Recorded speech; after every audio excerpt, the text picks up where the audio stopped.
Hola, bueno, nuestra intención es aprovechar la visita de la Magister Patricia Pinto, que nos visita de la Universidad Nacional de La Plata, desde el Departamento de Geografía. Entonces vamos a realizar esta entrevista y que tiene que ver un poco con indagar en tu rol como profesional y cómo te involucraste en los estudios de la geografía, ¿no? No sé si nos puedes comentar un poco al respecto. Bueno, creo que la vocación para alguna de las ciencias sociales es un poco innata en cada uno de nosotros, ¿no?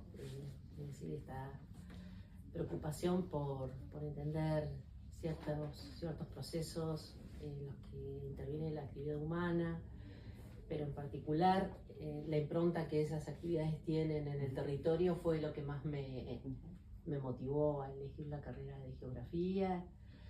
Desde un comienzo mis preocupaciones estuvieron enfocadas en trabajar sobre los territorios de borde. Siempre fueron de interés el entender cuáles eran las dinámicas que se producían en la transformación de las áreas de expansión de la ciudad, miradas desde la ciudad, porque también se las podría abordar desde el ámbito rural, pero me interesaban entender esas dinámicas que se generaban desde la ciudad, y eso me llevó desde un primer momento, mis primeras becas de CONICET, a trabajar sobre los espacios periurbanos. Y esto no ha cambiado demasiado a lo largo de mi carrera. Visto un poco para atrás, sigo trabajando sobre los territorios de borde. Tal vez lo que han cambiado son las lógicas que me han interesado en este último tiempo. He virado quizás un poco hacia las cuestiones más ligadas a lo socioambiental, no tanto a los procesos de configuración de esos territorios de borde, sino a entender también los conflictos y cómo esos conflictos se resuelven a través de lo que podríamos llamar las productividades, ¿no? De los conflictos a nivel territorial, jurídico, social. Ese ha sido un poco el motivo de...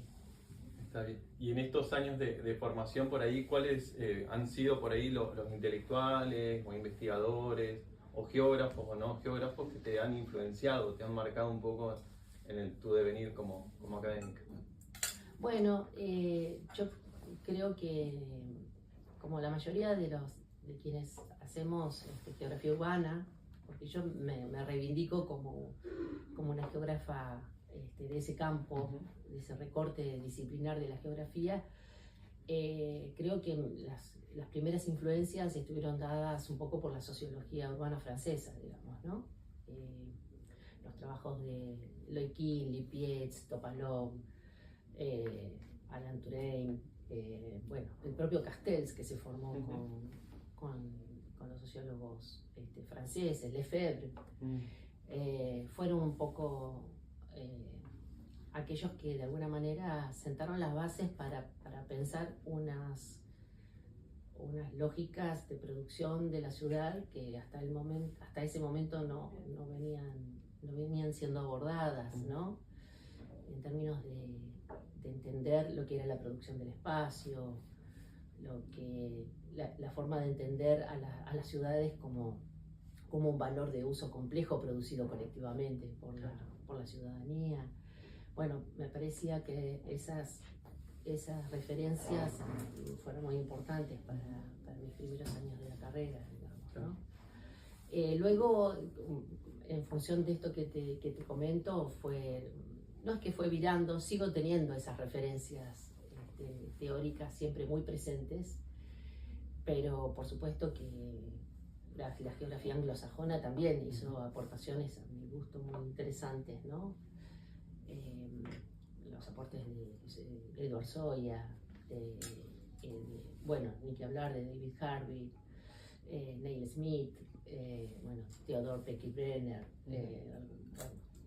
y la geografía latinoamericana en su medida también ha hecho aportaciones muy interesantes. Yo creo que la geografía brasileña en particular, bueno, es una referencia, creo, para la geografía argentina. En los últimos años he estado muy preocupada por mirar un poco más hacia adentro de la producción latinoamericana. Creo que ese encantamiento por las producciones anglosajonas o europeas, bueno, en algún momento por ahí nos hizo perder de vista las producciones locales, claro, que creo que con el devenir de los años han estado un poco más revalorizadas, ¿no? Claro. Estoy pensando no solamente en Milton Santos, estoy pensando también en Rodrigo Hidalgo en Chile, por ejemplo, ¿no? Bueno, autores que me parecen que son referenciales para pensar la cuestión urbana desde una mirada situacional de nuestros propios problemas e intereses, ¿no? Claro.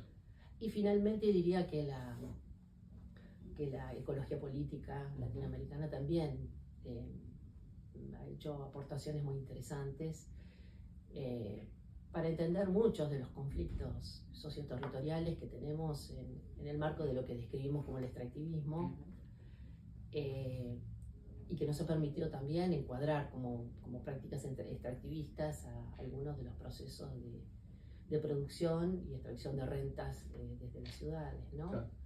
Entonces ahí, bueno, creo que Maristeles Vampa, por ejemplo, Gabriela Merlisky, Edgardo Lander, Arturo Escobar, son referencias importantes para abonar a ese campo, ¿no? Claro. De abordaje. Y por ahí, un poco indagando en tu biografía también, y bueno, esto es algo que comentaste vos en el seminario de ayer, que también formaste parte un poco de lo que es el ámbito de la gestión, y quizás un poco en la tradición dentro de la geografía son escasos los ejemplos de geógrafos que se vinculan, por lo menos en el caso argentino, ¿no? Que se vinculan un poco a la gestión pública. Entonces nos gustaría que nos puedas comentar un poco, bueno, cómo fueron esos años, cuál fue tu rol, un poco cuál fue la incidencia que tuviste desde tu rol profesional ahí en la gestión. Bueno, mi primer contacto con la administración pública fue como personal técnico en la Municipalidad de La Plata. La Municipalidad de La Plata ha incorporado muchos geógrafos en los últimos años al trabajo profesional. De hecho, creo que lo interesante de esa incorporación fue que el profesional geógrafo fue considerado precisamente un profesional técnico en relación a otras, equiparado a otras profesiones como más tradicionales como la arquitectura, por ejemplo, ¿no? Y bueno, ahí tuve la oportunidad de hacer algunas experiencias en la formulación del plan de ordenamiento de la Municipalidad de La Plata, y luego fui parte del equipo técnico del Consejo de Ordenamiento Urbano y Territorial, un consejo creado en el marco de la Municipalidad de La Plata con representaciones de organismos e instituciones locales que tenían una voz para participar en un consejo que abordaba distintas problemáticas que el municipio sobre las que tenía que dictaminar, digamos, ¿no? Esa fue una experiencia muy rica, y luego eso me permitió trabajar en una experiencia que a finales de los años 90 el municipio encaró, que fue a comienzos del nuevo milenio, que fue el presupuesto participativo de La Plata, donde fui la coordinadora de los equipos técnicos del área de participación, ligada a, bueno, toda una estructura organizativa de esa participación en 17 juntas comunales. Bueno, había que coordinar un poco toda la estrategia participativa. Y de ahí me fui vinculando con otras actividades. Digo, eso fue como de alguna manera cimentando un conocimiento de la gestión que fue muy rico, y me permitió luego pasar a trabajar en la Secretaría de Extensión Universitaria de la Universidad de La Plata, que tenía y tiene actualmente una dirección de asuntos municipales que asesora técnicamente a municipios en aspectos que le permiten articular un poco la demanda de los municipios con la oferta de las 17 unidades académicas de la universidad. Y en ese sentido llevamos adelante una cantidad bastante importante de planes estratégicos en los primeros años de este siglo. Y que bueno, que también me dieron un perfil de las problemáticas localizadas, ya no de La Plata solamente, sino de buena parte de la provincia de Buenos Aires.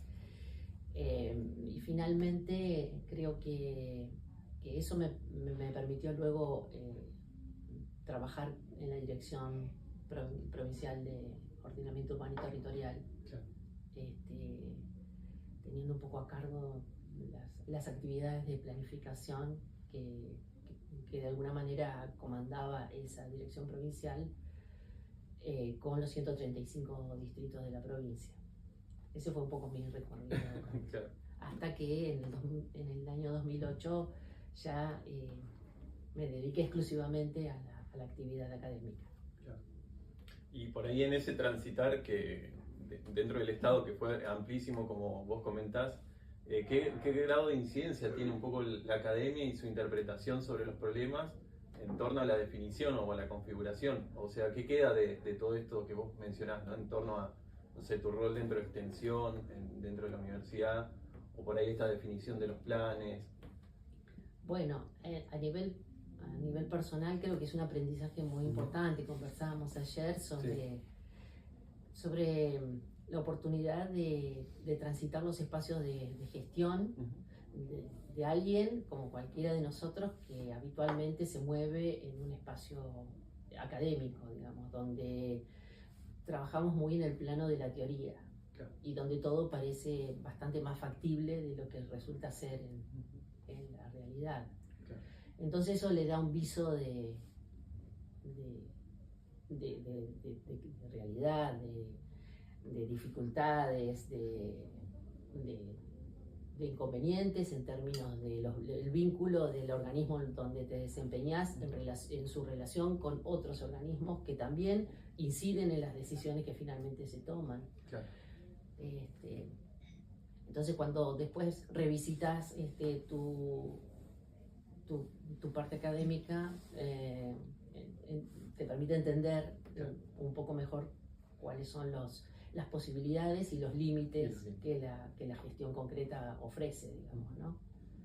Creo que en esta última, bueno, ayer comentabas un poco lo que fue la ley de humedales y cómo que actualmente entiendo yo que se está como un poco parada por las discusiones, y ahí, ¿cómo fue tu participación ahí en torno a esa configuración de ese cuerpo normativo?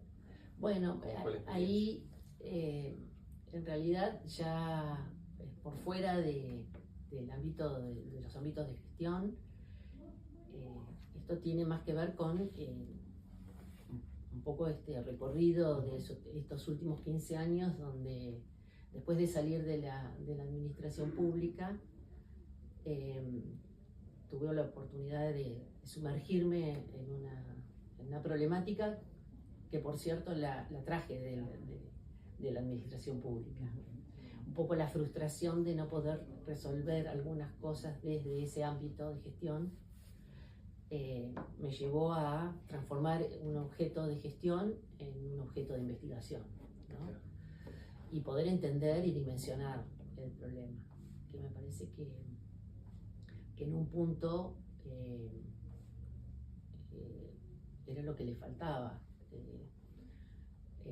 Me refiero a las tendencias a la ocupación de bienes comunes como los humedales, ambientes ciertamente muy importantes, pero también muy frágiles, que están siendo transformados de manera drástica y permanente por parte de una avanzada inmobiliaria, digamos, ¿no?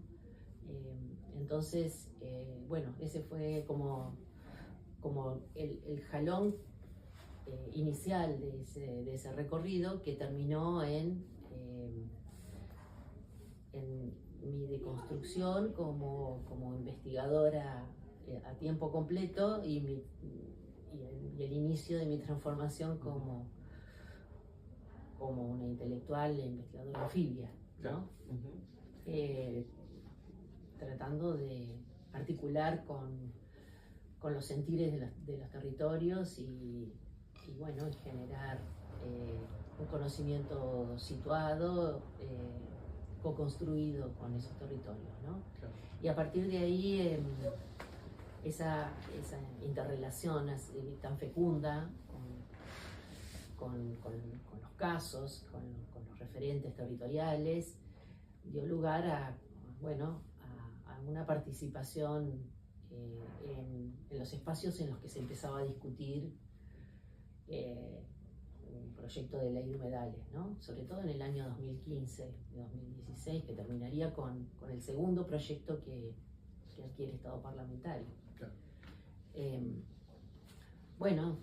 Formamos parte de un equipo no demasiado grande que colaboró estrechamente con los autores del proyecto, de la política, que finalmente sería el proyecto que se llamó consensuado porque tuvo la posibilidad de contar con el apoyo de más de 350 organizaciones socioterritoriales de todo el país.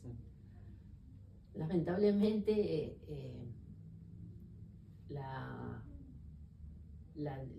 los debates estuvieron totalmente atravesados acerca de estos proyectos de ley, estuvieron totalmente atravesados por las presiones de los sectores corporativos que no quieren perder sus beneficios, ¿no? En términos de la transformación de estos ecosistemas, que siempre han sido considerados como el patio trasero, y un poco en base a eso han tenido todas las condiciones para su transformación. Bueno, el agronegocio, el sector forestal, el sector arrocero y fundamentalmente el sector inmobiliario son los más reticentes, claro, en términos de la posibilidad de que se debata y se apruebe una ley de humedales, ¿no? Claro. No es ocioso que hayan pasado 3 proyectos de ley que han perdido consecutivamente estado parlamentario en el Congreso. Exacto. Y bueno, lamentablemente, como vos decís, vivimos en un contexto en el cual, como mala palabra hablar sobre planificación, ordenamiento, todo lo que tenga que ver con la intervención del Estado, ¿no? Y haciendo un repaso, ayer vos comentabas un poco sobre estos distintos paradigmas en torno a la planificación. Entonces nos encontramos en una especie de escenario bastante complejo y pensar de qué manera se puede como implementar otros mecanismos de participación que no tengan que ver con estos que veníamos viendo hace poco, que quedaban meramente en lo enunciativo y que esas participaciones como que se iban desdibujando en la práctica, ¿no? ¿Vos considerás que existe alguna experiencia a nivel de planificación y que verdaderamente involucre a la comunidad?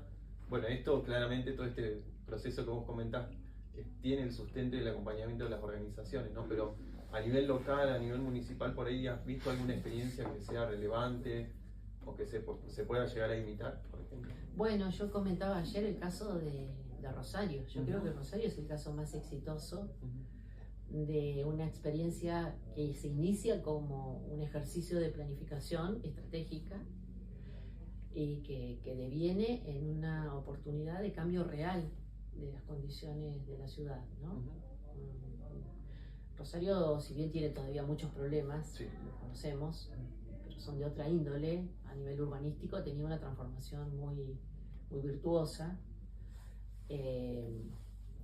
También a nivel del diseño de ciertas políticas sociales, sanitarias, sí, de descentralización de la gestión, claro, han sido muy exitosas y ha sido de alguna manera esa experiencia, comentaba ayer, la que ha posibilitado construir figuras, referentes políticos en verdaderos referentes a otro nivel, digamos, ¿no? Básicamente, yo mencionaba el caso del gobernador Hermes Wiener, que era el intendente, claro, que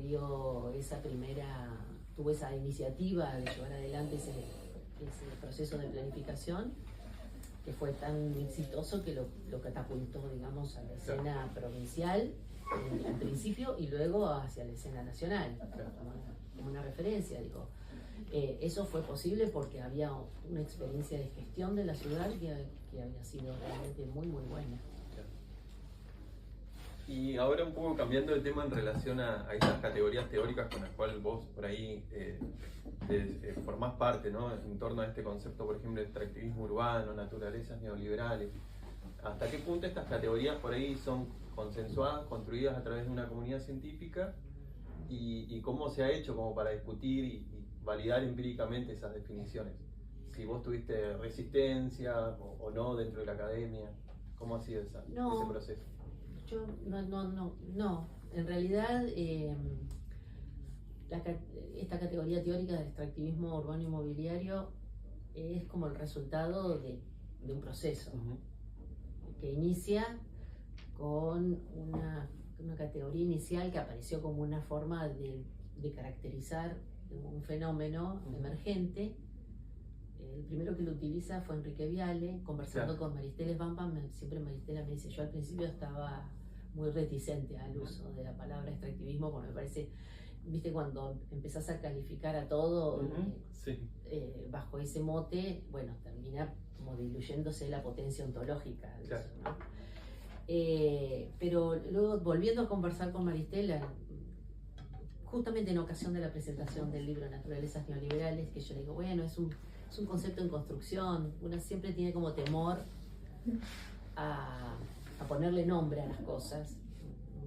Nos parece un poco pretencioso el pensar que podemos conceptualizar de nuestra propia factura algo.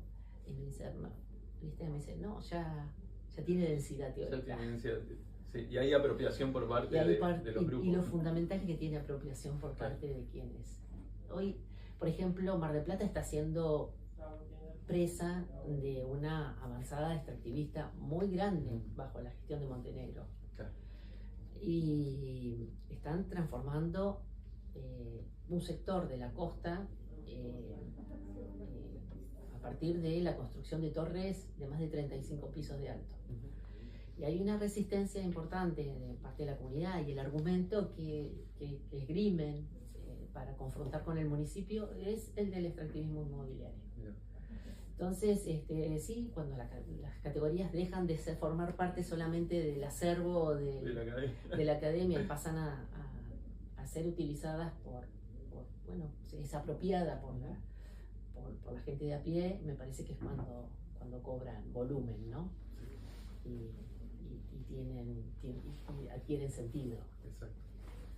Bueno, y un poco como para finalizar, un poco la idea de si vos nos podés comentar, un poco pensando en el futuro de las ciencias sociales y un poco el rol de los estudios territoriales de base espacial, un poco cuáles serían esos grandes desafíos que tendríamos nosotros y quienes se incorporan al mundo de la investigación, considerando por ahí que a este seminario están asistiendo estudiantes. Bueno, ayer también fue muy significativa la presentación del libro, muy emocionante de cómo los chicos van participando y se interesan por esto, ¿no? Bueno, yo creo que los geógrafos tenemos una responsabilidad importante en esto de seguir indagando y dando a conocer buena parte de las cosas que están sucediendo a lo largo y ancho de nuestro país. Creo que no podemos desanclarlo esos desafíos no los podemos desanclar del rumbo que adquieren las políticas nacionales, ¿no? Hoy por hoy estamos viendo que con la aplicación, por ejemplo, si se aplicara estrictamente el régimen, el régimen impositivo para las grandes inversiones, implicará transformaciones muy importantes, mucho más importantes que las actuales, no solamente en términos de extracción de recursos, sino de sus impactos en los territorios y en las comunidades locales, en cada caso, digamos, ¿no? Entonces ahí tenemos que estar muy atentos para ir reconociendo esto. A mí me parece que es muy interesante. Yo últimamente vengo indagando sobre una línea de trabajo de la antropología, que es la de las ontologías relacionales. Me preocupa muy particularmente la cuestión de cómo las ontologías de alguna manera que son consideradas oficiales, desconocen las ontologías otras, ¿no? Las otras formas de reconocer y de sentir de los territorios, ¿no? Entonces pensamos que se piensa que con una mente absolutamente capitalocéntrica, se piensa que hay una única forma de concebir el desarrollo. Ayer hablábamos también de las alternativas, ¿no? Yo creo que un desafío para los geógrafos es trabajar en esta línea también, ¿no? Desde esta mirada de las ontologías relacionales, entendiendo que existen, como diría el zapatismo, la necesidad de construir un mundo en el que quepan muchos mundos. Claro. Necesitamos precisamente reparar en estas cuestiones, ¿no? Ese sería un poco el desafío, me parece. Bueno, Sí. Bueno, esas serían las preguntas. Muchísimas gracias. No, gracias a vos.